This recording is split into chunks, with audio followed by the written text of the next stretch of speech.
Alô? Tá me escutando, senhor?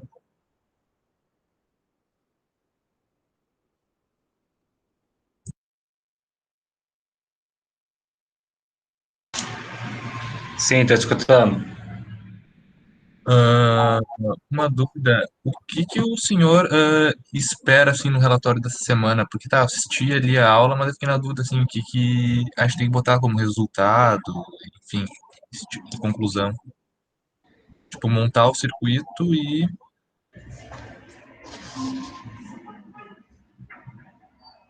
Ah, como assim exatamente? é isso que eu tô perguntando. A gente tem que montar o circuito full header e daí analisar o quê? Assim, o que que a gente põe como resultado ali no relatório? Tem que mostrar que ele soma e que ele gera o carry. Tá. É basicamente isso. Monta o circuito, vê que ele tá funcionando, tá somando e o Sim, carry. tem que mostrar que a soma tá correta e que o carry tá correto também. Tá. Basicamente é isso. Mais Tá. nada. E em relação daí às partes práticas, né? Como agora a gente não vai conseguir pegar o kit por sinal, a gente vai ter que comprar o próprio kit. Infelizmente saiu essa resolução do reitor, né? E isso Sim, fugiu do meu controle, porque saiu na anteontem, né? sim, sim. Então, eu não tenho controle sobre isso. Ninguém pode ir para a URGS, né? Tá bem restrito por 15 dias. Então, Sim, não tem o que fazer, não tenho o que fazer. Essa é a verdade. tá? Mas, e daí eu tenho algumas dúvidas em relação aos componentes ali, por exemplo. Tem alguns datasheets ali do PDF que tá no Moodle que eles não estão disponíveis. Assim, tu cola o link ali e tá dando que ele não existe.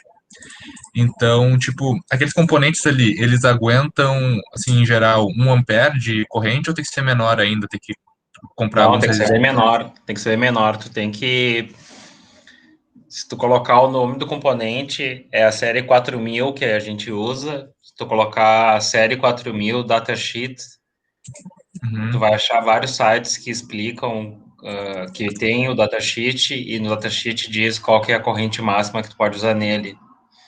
Uma dica que eu já vou dar de antemão é que não coloca os dedos nos pinos do componente, porque só a eletricidade estática dos nossos dedos já pode queimar o componente de tão sensível que ele é.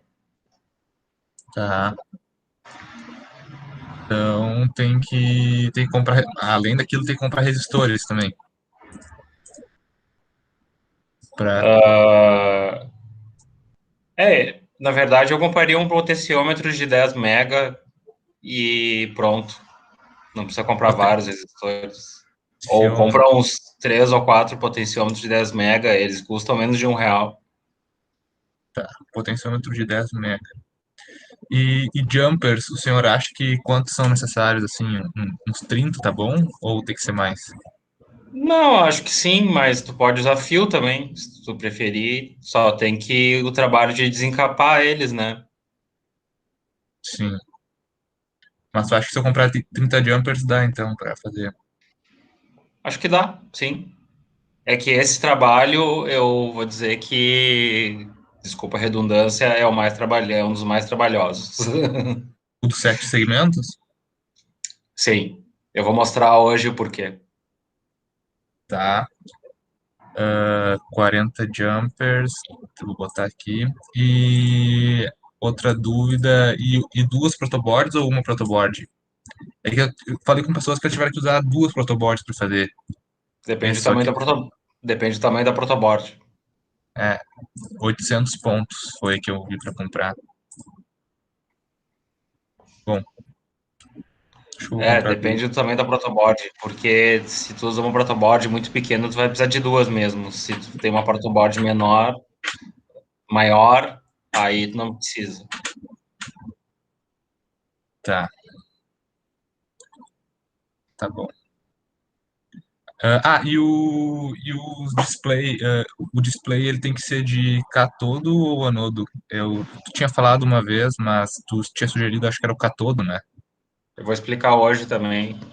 É mais fácil fazer com o dianodo, porque ele funciona com a lógica invertida, então ele liga quando for zero. Tá, Então tu precisa de muito menos uns para fazer ele funcionar.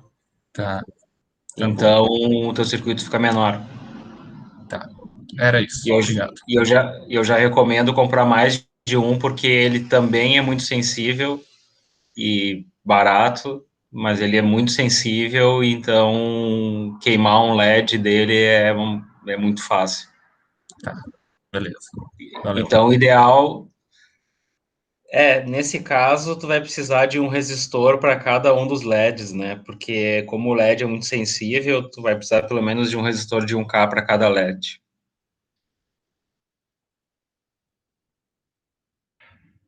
Ou potenciômetro, né?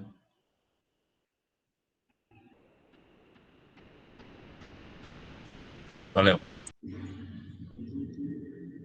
Tudo bem? Bom dia, pessoal.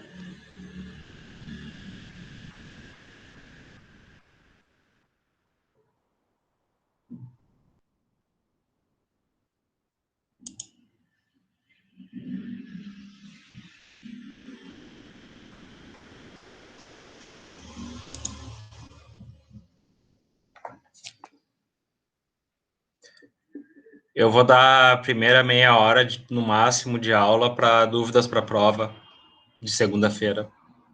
Então, eu estou aberto a perguntas.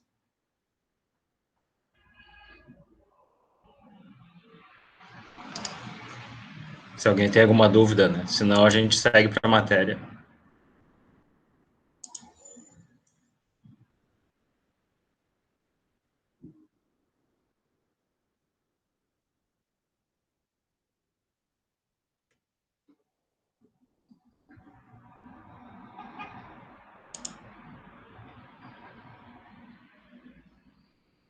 Só lembrando que a matéria de hoje não entra na prova, né? Ela já é da área 2, tá bem?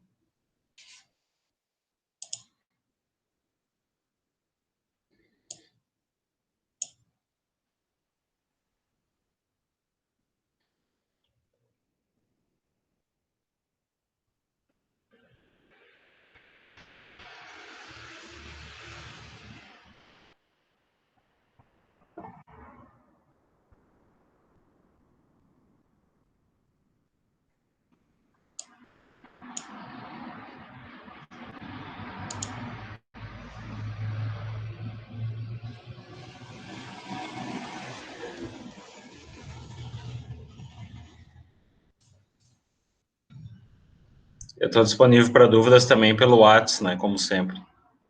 Então, se vocês não têm dúvidas agora, não tem problema. Senão, a gente vai seguir com a matéria, tá bem?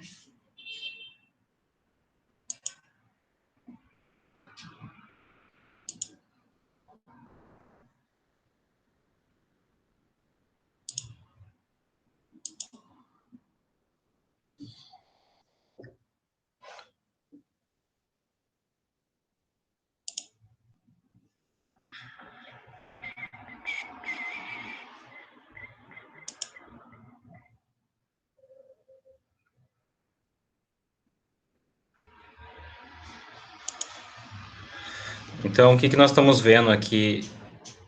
Existe uma coisa chamada PLA ou FPGA, que são lógicas programáveis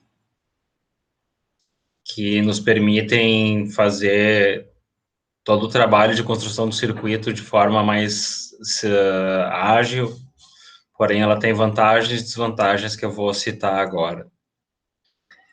Então, isso são matrizes lógicas, chamadas de PLA, né? Programmable Language Array, ok? E ela pode ser usada como lógica AND ou como lógica OR. Espera aí.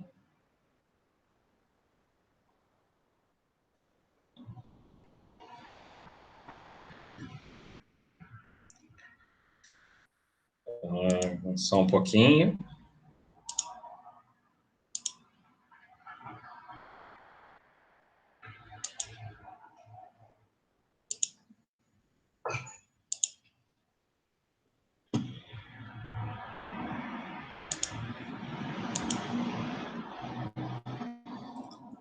Então, ela tem essa cara aqui, tá? Então, ela tem displays, ela tem os botões de push stop, que a gente vai falar sobre eles mais para frente, o que que é isso. E ela tem essa série de chaves aqui, que são chaves que são os mini termos, ok? Que pode ser tanto ligados ou desligados, dependendo da necessidade.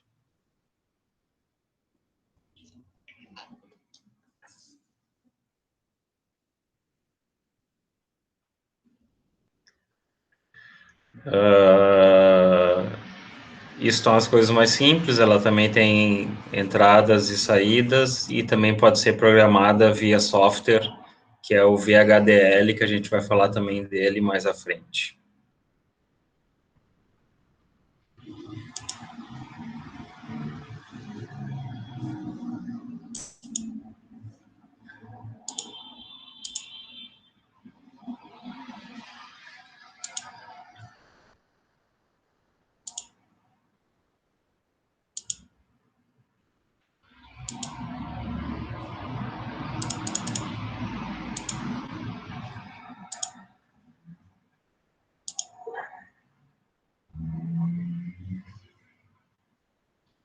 Então, existem duas formas de utilizar o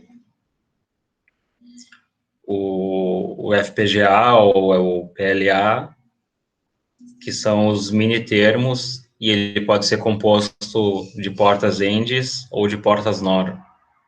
Então, por isso que é importante nós entendermos, como eu falei nas outras aulas, as formas canônicas, porque ele só trabalha com forma canônica. Então, essa é uma desvantagem dele, porque ele vai sempre utilizar o mini termo inteiro, né? Então, se a gente considerar, por exemplo, uma função que eu mostrei aqui, isso aqui é uma função de exemplo, que eu tenho a end de ABC, a end de A, B barrado, C barrado, a end de A barrado, B, C barrado, e a end de todos os barrados, né? Então, se vocês lembrarem, o subscrito que vai aqui representa o número correspondente ao que nós estamos vendo aqui, né? Então, no caso, o zero são com todos barrados, né? Porque todos são zero. Então, quando eu faço a end de todos eles, isso vai dar 1, porque vai ser A barrado, que é zero, vai dar 1, B barrado, que é zero, vai dar 1, C barrado, que originalmente é zero, é 1, então isso aqui dá 1, por isso que chama-se M0. O 7 é a mesma coisa, né? São todos 1, 1, 1, então quando eu faço a AND de todos dá 1. Então por isso que quando a gente trabalha em 3 bits, o que nós temos na prática é esse tipo de coisa. Então, na verdade, é uma matriz de várias portas AND, certo? E cada uma delas trabalha com um desses termos. Então, se eu tenho um FPGA ou um PLA de 8 bits, ele vai ter 8 portas desse tipo, ok? E cada uma delas vai executar uma dessas funções, que é o que está mostrado aqui. Tá bom? A gente pode fazer exatamente a mesma coisa com a NOR. A diferença é que a OR, perdão, utiliza os maxi termos, que eu falei que são menos utilizados, né?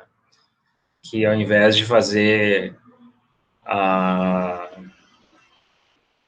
a end dos valores, ele faz a OR dos valores, então a gente sabe que ele é sempre 1 quando, a menos que todos sejam 0. Então é o que nós estamos vendo aqui.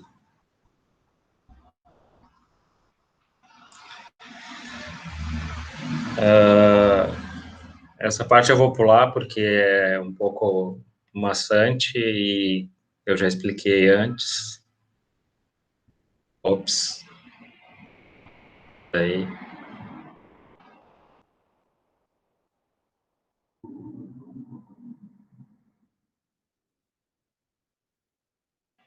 Professor, a aula de hoje ainda cai na prova?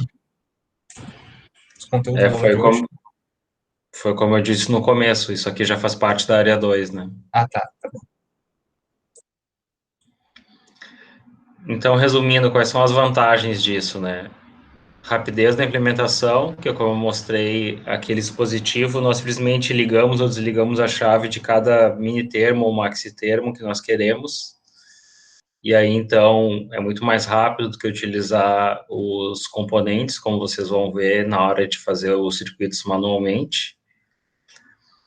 Ele também pode ser programado por software, que é o VHDL, que é Very Hardware Language, mas ele tem duas desvantagens, que ele tem que utilizar muitas portas lógicas, porque como ele usa o maxi termo ou mini termo inteiro, ele tem que usar a porta lógica completa, ele não tem simplificação. Basicamente é isso, ele não tem simplificação. E isso gera um problema de velocidade, ok? Então, esse é o FPGA, Field Programmable Gate Arrays, ou seja, é uma matriz programável de portas lógicas. Tá bem? Então, só para mostrar que esse seria o jeito mais simples de fazer os projetos, mas infelizmente cada um deles custa de 300 a 400 reais, né? Então, financeiramente fica complicado para a gente solicitar para os alunos comprar, perdão, algo desse tipo, mas por outro lado, no futuro, quando vocês forem trabalhar numa empresa, se trabalharem com eletrônica, é assim que se faz na prática, se utiliza esse tipo de coisa, porque elimina erros de ligar jumper de um lado para o outro, e a implementação, como eu disse, é muito mais rápida. Tá? Então é isso que eu gostaria de falar sobre o FPGA. Eu não vou me estender muito, porque, como eu falei, é algo que nós não utilizamos. Então, mudando agora de tópico, a gente vai falar de conversões binário-decimal, que também é um trabalho que vocês vão ter que fazer, e isso chama-se BCD, que é Binary Coded Decimal, ou seja, binário decimal codificado, tá? Então, quantos bits nós vamos precisar para fazer todos os números decimais, de 0 a 9?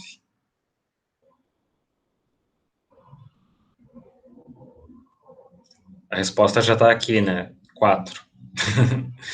Então, com isso, a gente tem o que a gente chama de, eu vou botar como A, B, C, D, certo?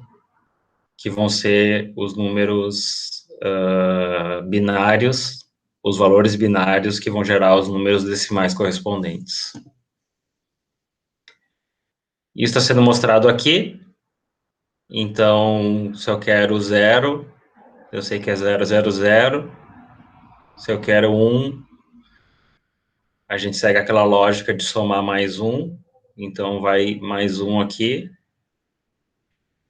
Então, fica 0, 0, 0, 1. Se eu quero 2, eu somo mais 1. Daí aquela coisa 1 mais 1 dá 0 e vai 1, que é aquilo que vocês devem estar vendo no projeto do somador. Se eu quero 3, a gente soma mais 1 aqui, vai 0, 0, 1, 1, e assim por diante, tá? Até que a gente chega no 9, que é 1, 0, 0, 1, 9. Se a gente quer gerar o 10, a gente tem que gerar o 1 e o 0. Tá bem? Então, a aplicação, que é o trabalho de sexta-feira, é o display de 7 segmentos, certo? Um display de 7 segmentos é exatamente o que o nome diz. Ele tem 7 LEDs. Alguns vocês vão encontrar, ele tem um ponto aqui decimal para mostrar Ele é extremamente utilizado em calculadoras, em displays de equipamentos, em relógios, certo? Então, ele é algo muito versátil. Embora exista um circuito integrado, que é esse aqui, que é o 4511, que faz o trabalho entre converter isso aqui para decimal e vice-versa, o trabalho de vocês é justamente construir o que internamente esse circuito integrado faz. Tá? Então, quando vocês pegarem o datasheet do display de 7 segmentos, vocês vão ver aqui cada LED do display tem uma letra. Então tá aqui, ó, A, B, C, D, E, F e G, né? É lido nessa ordem aqui. Então tem duas formas de fazê-lo, ou por catodo comum, certo? Que ele vai acender sempre que for aplicado 1 sobre ele, perdão, 0 sobre ele, ou por anodo comum, 1 por sobre ele, perdão, ou por anodo comum, que no lugar do terra nós colocamos um sinal positivo, e sempre que for colocado 0 sobre o LED, ele vai acender. Então, ele faz o contrário, né? Então, a lógica é inversa à do catodo ou do anodo. Quando vocês for comprarem, geralmente na lateral dele vai ter um C ou um A para mostrar se ele é de catodo comum ou de anodo comum. A primeira coisa que eu recomendo é que vocês testem LED por LED individualmente, ligando ele na fonte com um resistor para não queimar o LED, né? Porque eles são bem frágeis, e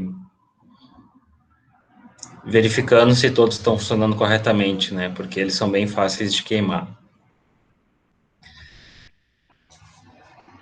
Então, o que a gente quer fazer é usar um sinal binário, ou seja, um sinal de 0, 0000 a 1001, para mostrar um sinal decimal. Essa é a base de tudo que a gente vai ver nessa disciplina. A gente tem que transformar o mundo que é decimal em binário, processar ele e, em seguida, fazer a conversão de binário para decimal.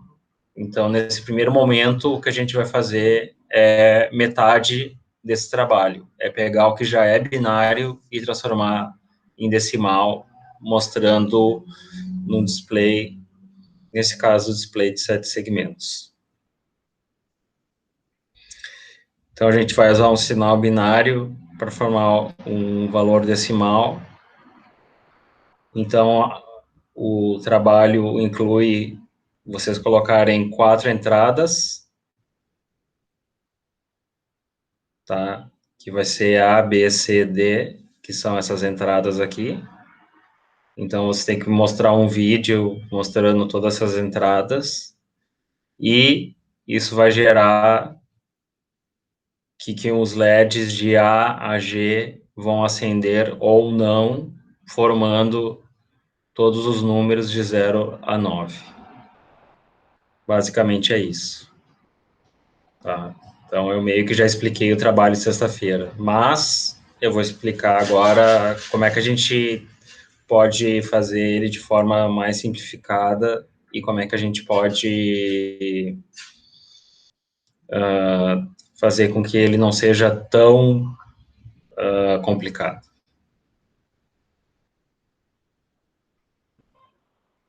Porque ele já é complicado por natureza.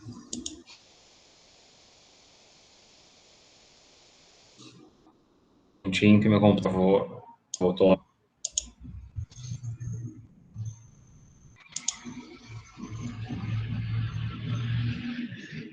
Então, vamos voltar lá porque a gente estava vendo.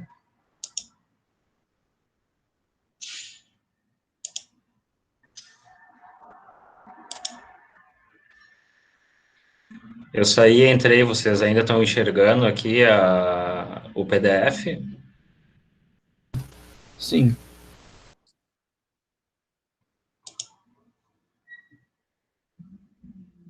Tá, então vamos em frente. Então, agora que vem a parte bem complicada.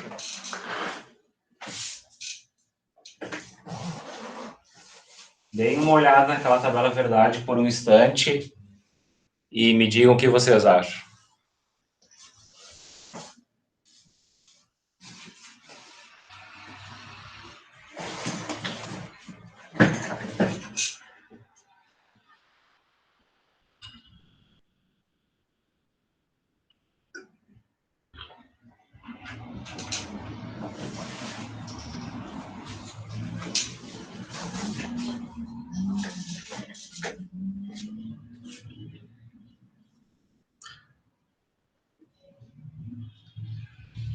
Pessoal, eu não consigo olhar o chat, o chat, sei lá como é que vocês querem chamar, ao mesmo tempo que eu estou apresentando, então eu preciso que vocês digam em voz alta. Eu vou fazer uma pergunta. Quantas saídas nós temos nesse caso?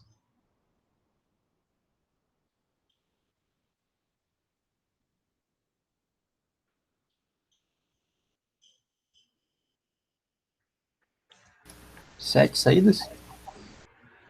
Muito bem. Porque é uma saída para cada display, certo? Então, eu vou ter que montar utilizando 4 variáveis, 7 saídas. Isso vai gerar o quê? 7 funções. Estão entendendo a complexidade da coisa? Então, vamos pegar o primeiro aqui, ó.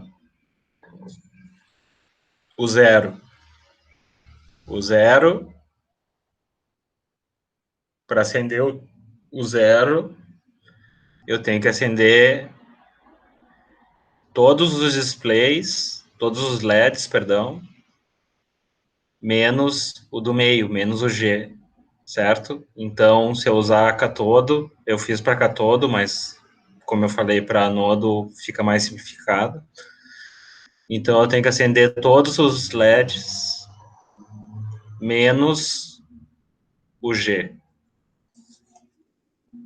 Então, o que vai acontecer é que vai ser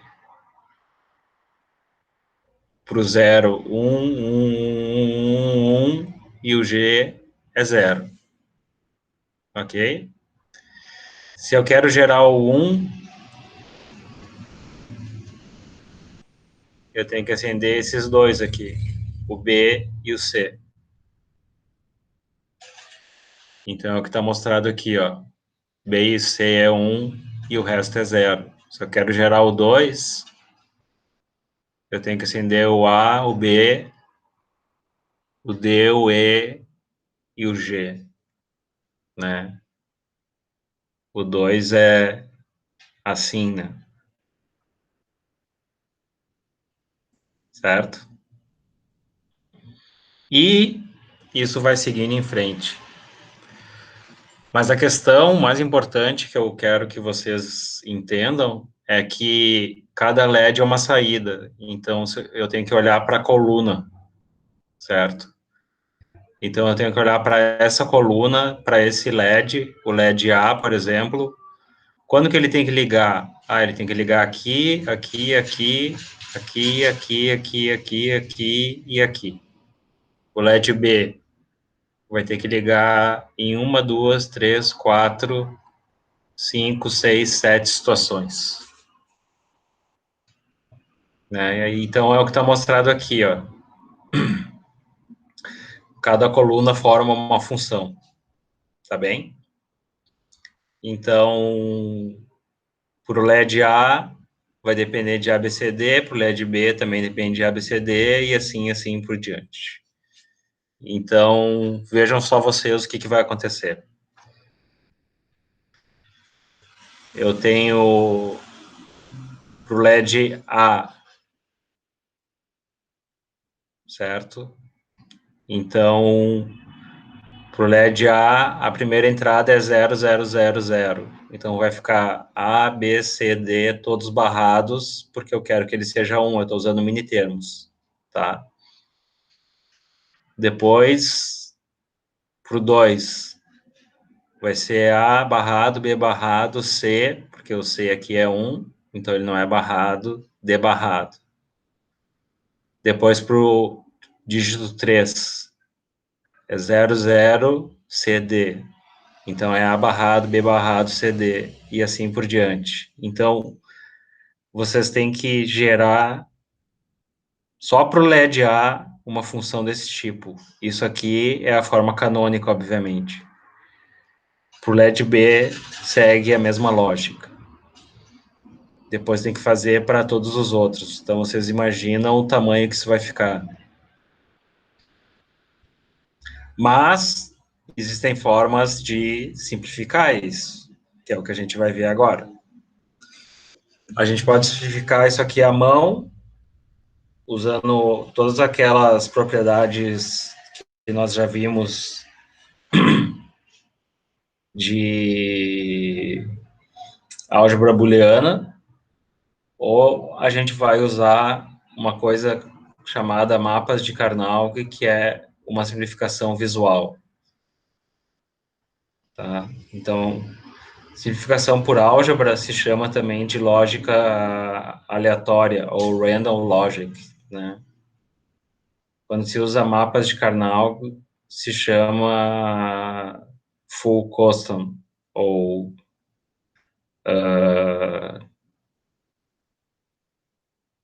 numa tradução mais livre, seria, né, totalmente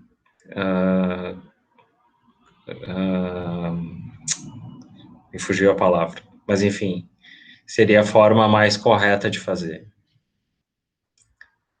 Ele se baseia em 2 pontos, tá? Então, são 2 propriedades básicas que eu quero, isso é muito importante vocês entenderem, porque tem 2 propriedades básicas que vão fazer com que ele funcione, esse tipo de simplificação. A primeira propriedade é que A OR A barrado é sempre 1,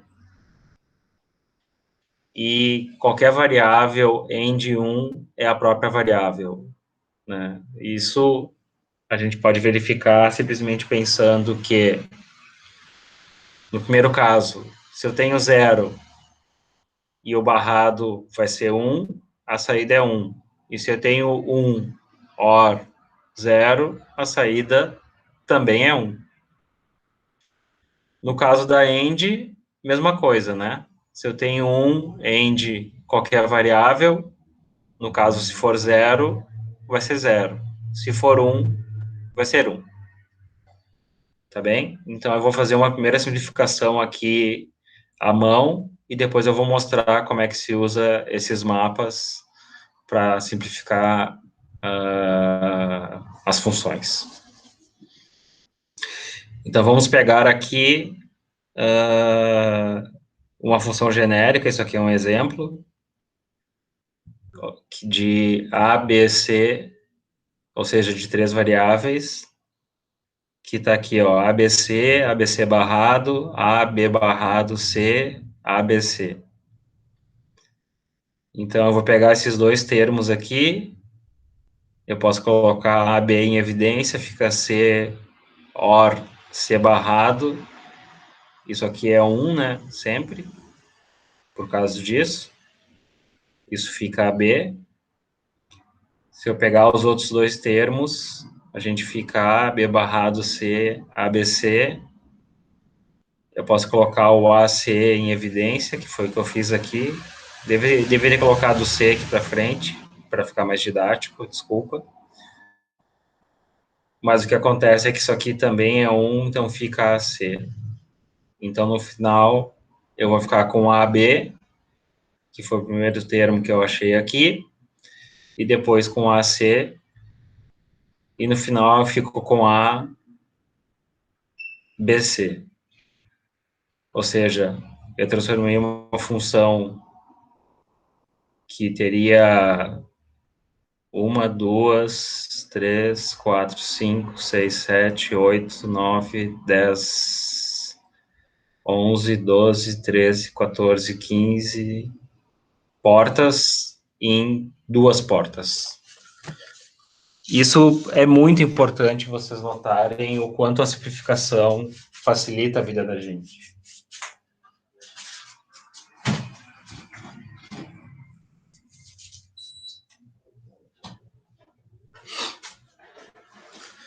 Dúvidas até aqui? Muito bem.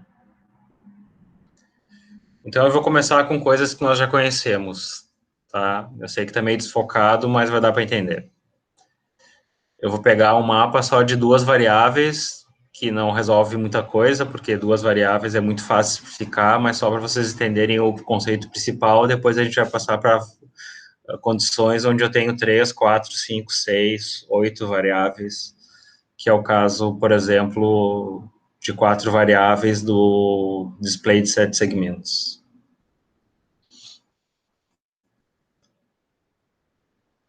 Então, primeiro passo, construir todos os mini termos possíveis. Esse é o primeiro passo para utilizar esse tipo de abordagem. Então, se eu tenho A e B, vai ficar A barrado, B barrado, A barrado, B, A, B barrado, AB. Segundo passo, fazer uma tabela com todas as possibilidades. Então, tá aqui a tabela. Eu tenho A, tenho B, então eu coloco 0 para o A, 1 para o A, 0 para o B, 1 para o B, e escrevo todas as possibilidades aqui numa matriz dessa forma. Ok? Então, esse primeiro termo aqui é A, B barrado, B barrado, né, porque os dois são 0. Esse segundo termo aqui é A, porque o A é 1, B barrado, porque o B é 0. Esse outro termo aqui, que é 1, e aqui é 1, é AB. Tá? Ou, se quiser escrever na forma de mini termos, fica M0, M1, M2, M3. Professor, Por favor. o senhor poderia voltar um pouquinho ali em cima, quando o senhor expande ali o A barrado, B barrado, eu não... Acho que eu perdi uma explicação ali, eu não consegui entender essa linha. Tu diz no outro slide ou nesse slide? Não, nesse. Tá, qual Ali, parte acho que é exatamente? o item 6, aí tem o A barrado e o B barrado. Aí onde está a mãozinha? Aí. Aqui? Isso. Sim. Se eu tenho 2 variáveis, eu tenho que construir todos os mini termos possíveis. Então, esses são todos os mini termos possíveis. Mas aí tem operações AND e OR, ou são vírgulas que estão separando eles? São vírgulas porque eu estou usando mini termos, né? Ah, tá. Obrigado. É só para dizer que são coisas diferentes. Se eu usasse maxi termos, eu teria que usar mais para cada um deles. Então, como eu estou usando mini termos, eu estou usando AND para cada um deles. A vírgula, o melhor seria colocar uma barra aqui, né, para separar cada um deles, só para dizer que eu estou escrevendo todos os mini termos possíveis para essa possibilidade de 2 variáveis. Não sei se ficou mais claro agora. Sim, consegui entender. Obrigado. Imagina, fica à vontade para perguntar. Então, vamos agora para o terceiro ponto, que é a gente pensar se eu quero fazer uma porta AND. Aqui está a tabela verdade de uma porta AND. A gente sabe muito bem já que uma porta AND ela é sempre 0, a menos que todos os fatores sejam, todas as entradas sejam 1. Então, como eu tenho só 2 variáveis, a única possibilidade é que eu tenha A e B igual a 1. Então, a gente escreve aqui naquela mesma matriz que nós fizemos anteriormente. Então, só vai ser 1 para esse caso, que é o que eu coloquei aqui. e todos os outros casos é 0.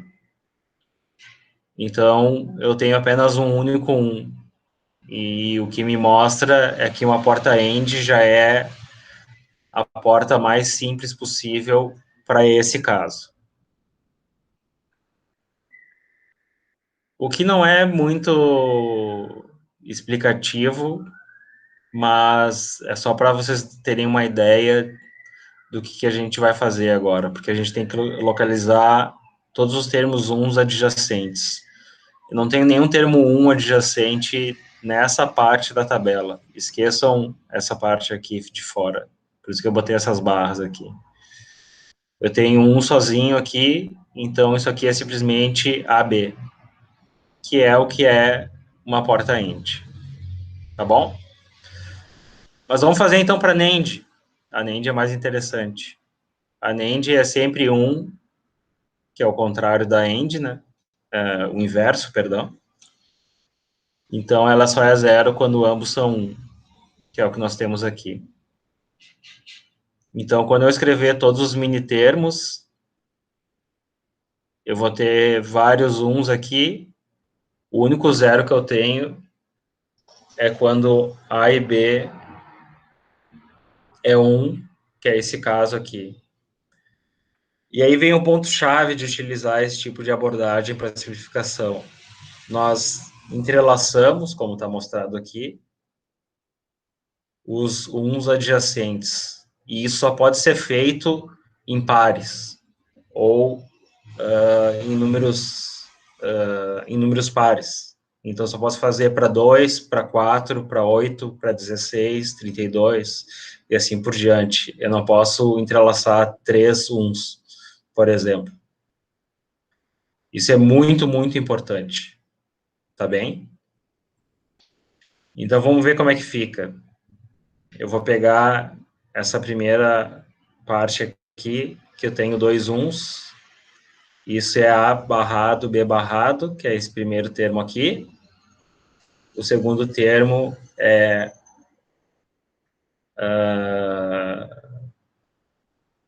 A barrado, porque ele é 0, né? E B, porque ele não é barrado. Então, fica, se eu utilizar agora a simplificação, fica A barrado, B barrado, mais B barrado, isso é simplesmente A barrado. Se eu pegar agora na coluna, certo?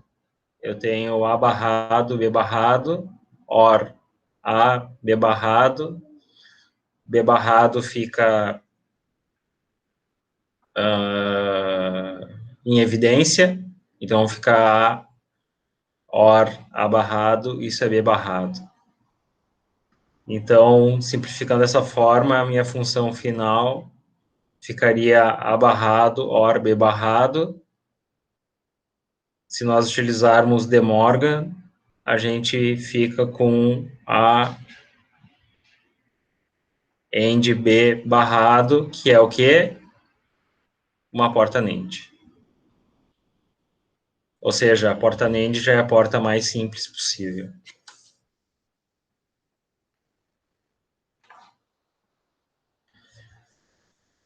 Eu vou deixar como exercício para vocês fazer a mesma coisa com a OR, para vocês entenderem a ideia, tá?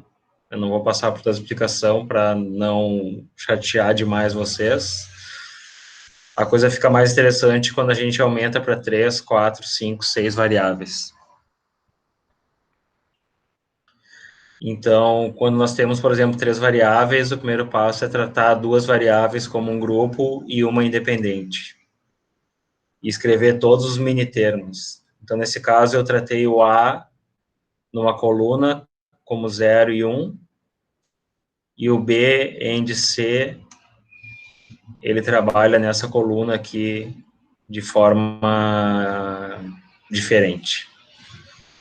No sentido que eles estão acompanhados, né? Eles estão com a AND com eles, porque eu estou usando mini termos, sempre lembrando disso, porque são mini termos, por isso que a gente usa AND. Então, por exemplo, quando A é 0, B é 0, C é 0, fica A, B, C, todos barrados.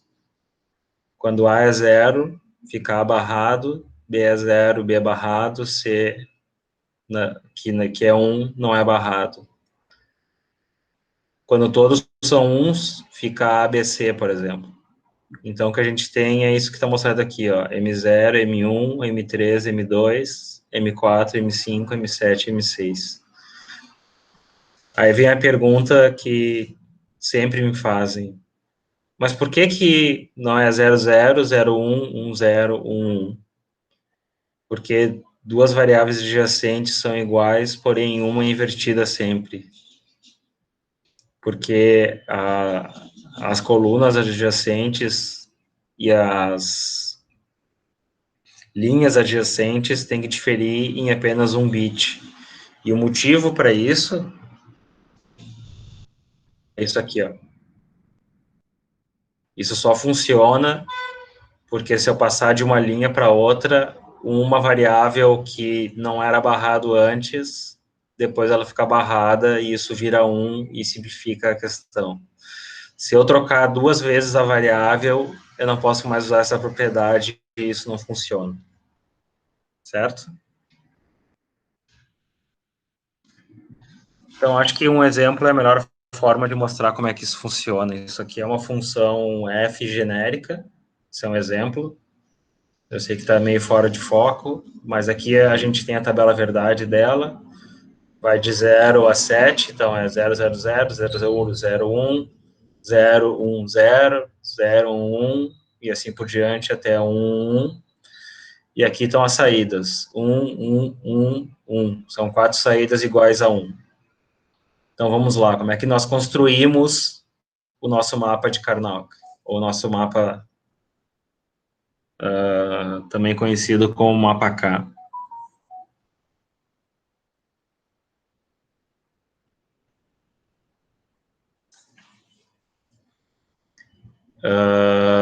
Vamos ao primeiro termo aqui, ó. A0, B1, C0. Então, A0, B1, C0. Então, tá aqui o primeiro termo. Ops. Segundo termo, eu tenho A0, B, C. Então, aqui, A0, B, C, natural. Então, aqui vai 1. Terceiro termo, A1, BC, 0. Então, A1, BC, 0. Está mostrado aqui. E o último termo, onde todos são 1s, está mostrado aqui. Tá bem? E o resto é tudo 0. Então, esse é o passo principal para montar o nosso mapa. E fazer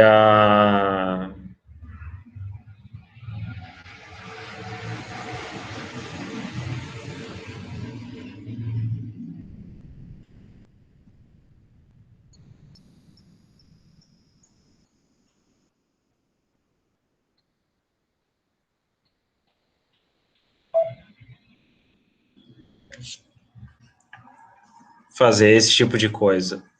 Agora nós procuramos os valores que têm uns adjacentes. Então, esse primeiro 1 aqui, pobrezinho, né? Sozinho. Então, ele vai direto para a função final. Então, fica A, B, C barrado. Agora, aqui não. Aqui eu tenho dois termos adjacentes iguais a 1, certo? Então, como é que eu simplifico isso? O termo, e esse é o ponto principal, o termo que mudar, ele é eliminado, certo? E ele é eliminado pelo fato de que, vou bater nessa tecla, A barrado é 1, então ele é eliminado. Então, o que vai acontecer aqui? Aqui vai ficar simplesmente BC, né? Que é o que está mostrado aqui, ó. Porque A muda. né? A, quando eu passo de uma linha para outra, vai de 0 para 1, BC continua igual, então fica simplesmente BC. Aqui eu tenho também dois 1s adjacentes, né? Então, o A não muda, mas quem muda é o C, né? O B fica igual a 1, mas o C vai de 1 para 0. Então, o que acontece? Ó, o C muda, vai ficar A barrado, porque ele é 0, né? B. Então, fica A, B barrado. Então, a função final vai ficar essas duas simplificações, mais aquele 1 sozinho, fica A, B barrado, C barrado, A barrado, B, B, C. Isso não quer dizer que a gente não possa fazer simplificações adicionais, que é o que eu fiz aqui, né? Esse termo aqui não tem muito o que fazer com ele, esse termo aqui, a gente pode botar o B em evidência, fica A barrado, OR C. Então, vocês notem a diferença de fazer a simplificação dessa forma do que pegar uma função aqui e ter que fazer tudo à mão, tá? Vamos olhar um outro exemplo aqui, que é esse aqui, tá? Eu não vou passar por todos os passos, eu só vou mostrar como é que fica o mapa.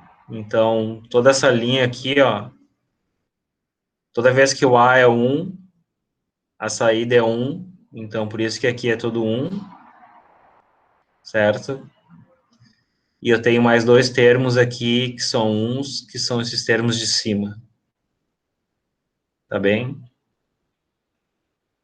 Então, esse termo aqui, ó, que A é sempre 1, o que acontece? Ele elimina todas as outras variáveis, porque ele é constantemente 1, certo? Então, todas essas variáveis aqui, B e C, mudam, e isso vira simplesmente A.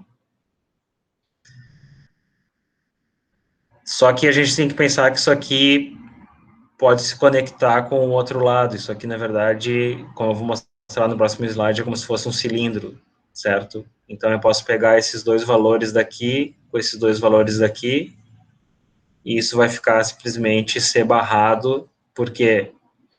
Porque o A muda, porque vai de 0 para 1, quando eu vou de uma linha para outra, e o B muda, porque quando eu vou de uma coluna para outra, ele vai de 0 para 1, fica simplesmente C barrado, porque o C é 0. Então, a função que parecia bem complicada no início, como vocês veem aqui, fica simplesmente A, OR, C barrado. Então, eu queria mostrar isso, né? Isso aqui é como se fosse um cilindro ou um círculo, como vocês quiserem, que eu posso conectar um lado com o outro, e por isso que gera esses múltiplos variáveis. Então, como é que funciona na prática? Se eu tenho 8 minitermos seguidos, o resultado é simplesmente 1. Tá, mas o que isso quer dizer? Quer dizer que se tudo isso aqui é 1, são os 8 minitermos, né? Aqui são 4 minitermos, mais 4 minitermos, são 8. Se todos eles forem 1, a resposta é simplesmente 1. Ou seja, não tem como simplificar nada. Se eu tenho 4 minitermos iguais a 1, eu fico simplesmente com uma variável, que foi o que aconteceu aqui, né? Eu tenho 4 iguais a 1, eu fiquei simplesmente com A. Finalmente, se eu tenho 2 minitermos, eu fico com 2 fatores, eu elimino um fator. Tá bem?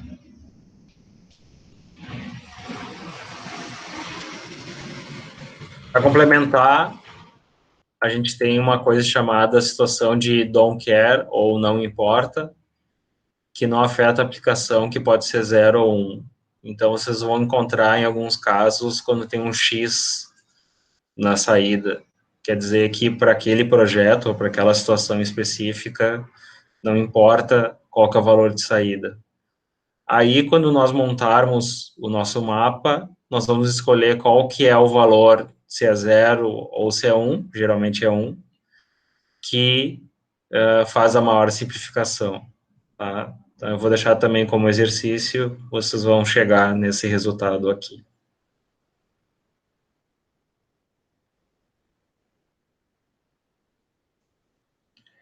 Ele também pode ser montado em coluna, é só girar aquilo que eu mostrei anteriormente.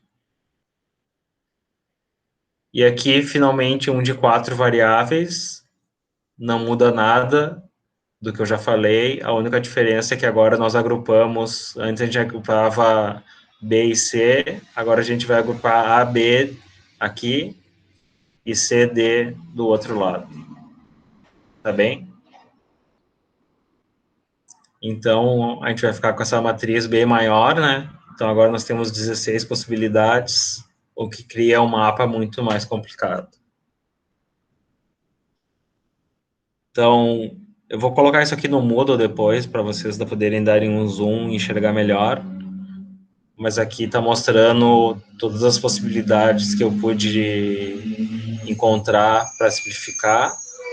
Então, a gente pode juntar esses zooms adjacentes aqui, lembrando que isso aqui pode ser um círculo, né? Esses zooms aqui e esses zooms aqui. Um ponto muito importante, nunca se pode fazer diagonal, ok? Ele tem que ser vertical, perdão, ou horizontal. Mas nunca posso pegar um daqui com um dali, porque daí essa regra não se aplica, né? Aquela regra de A barrado igual a 1. Tá bem? E aí, então, de novo, vou deixar como exercício, vocês vão chegar nessa solução aqui. Aqui para a mesma coisa.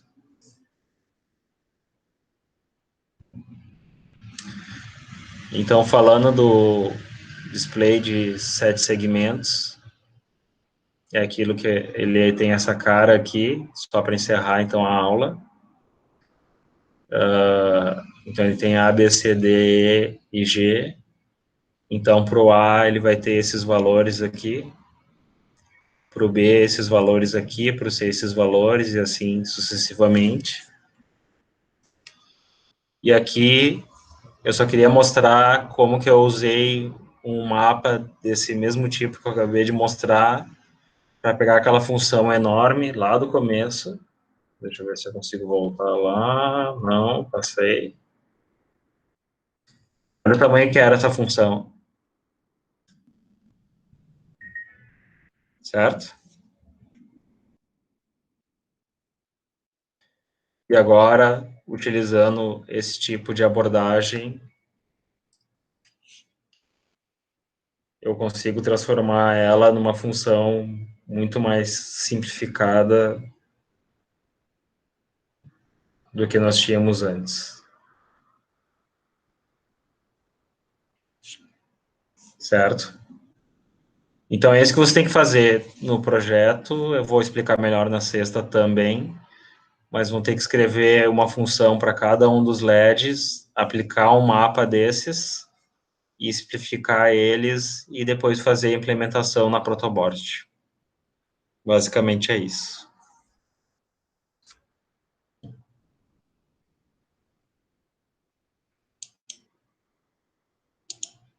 Professor, no trabalho desse de sexta-feira, a gente pode usar um contador para gerar os 4 bits ou tem que ser no push button ali na protoboard mesmo? Não sei se eu entendi a tua pergunta. A entrada dos 4 bits, né? Ali a entrada A, B, C e D.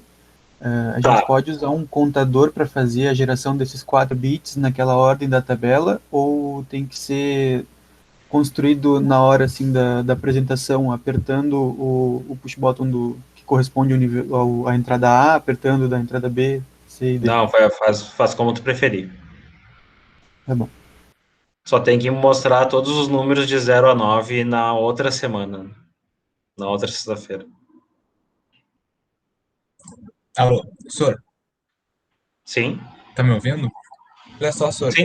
eu queria ver contigo uma coisa que, assim, ó, esse trabalho do LED sete segmentos vai ser bem trabalhoso, né? Assim, desculpa a redundância, mas ele é uma coisa que é difícil de implementar, né? Ainda mais a gente estando, sim, separados, trabalhar em grupo vai ser uma coisa que vai ser mais difícil.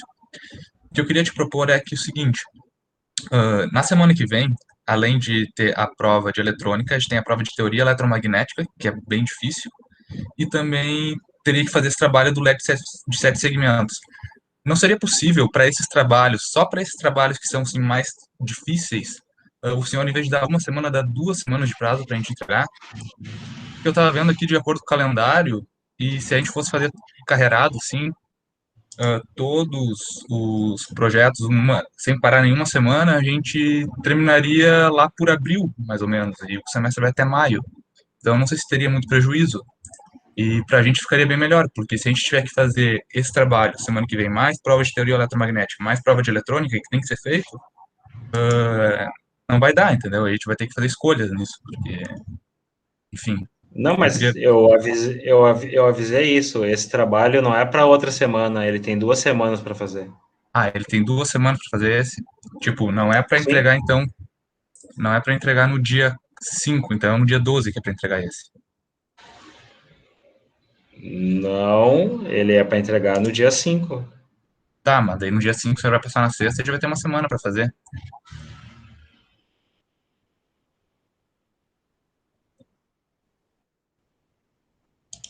O que eu queria Não, só um propor é pouquinho. fazer para entregar no dia 12. Dia 26, a gente tem que já entregar um trabalho no microcap. Então, o senhor passaria dia 26 o trabalho dos sete segmentos, e se fosse uma semana, a gente teria que entregar dia 5. Esse mês Não, tem não, 28. é pro dia 12. Vocês têm daí, o.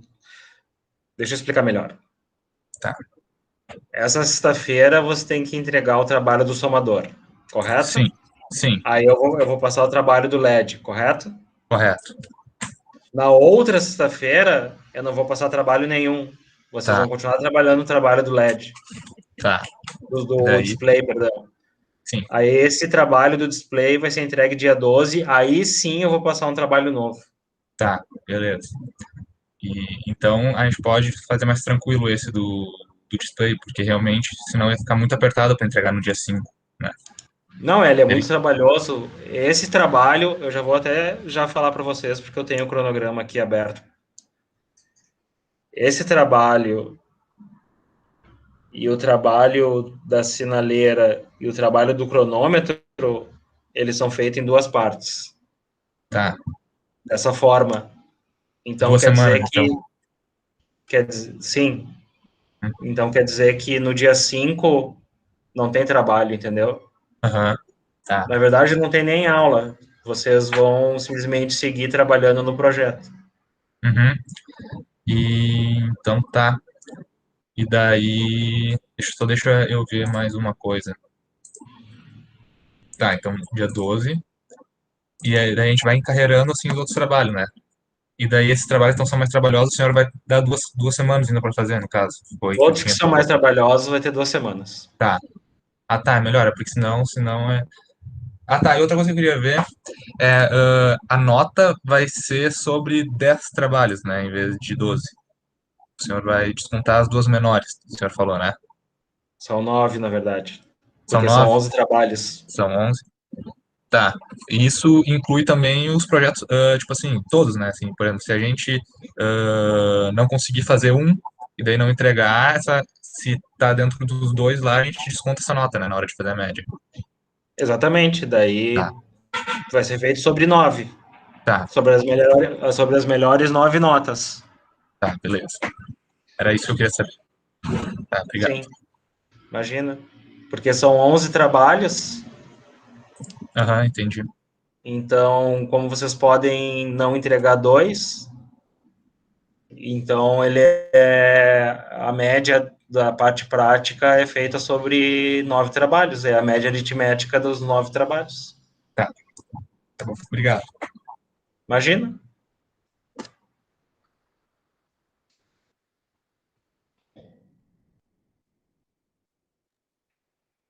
Mais alguma dúvida?